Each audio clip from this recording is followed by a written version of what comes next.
আসসালামু আলাইকুম। আমি সৈয়দা তানিয়া ইসলাম, সিলেট আই নিউজ থেকে বলছি। এই ভোগান্তির শেষ কোথায়? আপনারা হয়তো প্রথম বাক্যটি শুনেই ভাবছেন বিষয়টা কি। আপনারা জানেন সিলেটে চলছে অনির্দিষ্টকালের জন্য পরিবহন ধর্মঘট।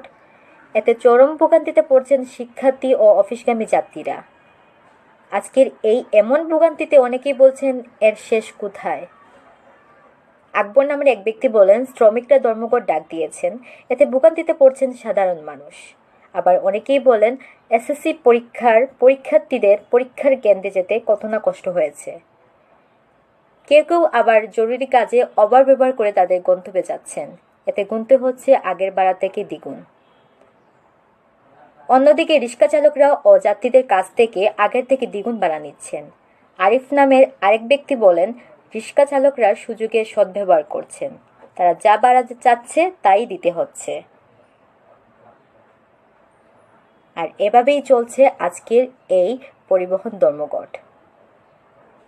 আপনারা যে ভিডিওটি দেখছেন সেটি সিলেট নগরীর জিতু মিয়ার পয়েন্ট থেকে। ভিডিওটি ভালো লাগলে লাইক দিবেন ও শেয়ার করে সাথে থাকবেন। বিদায় নিচ্ছি আজকের মতো। আমি সৈয়দা তানিয়া ইসলাম। ভালো থাকবেন, ভালো রাখবেন।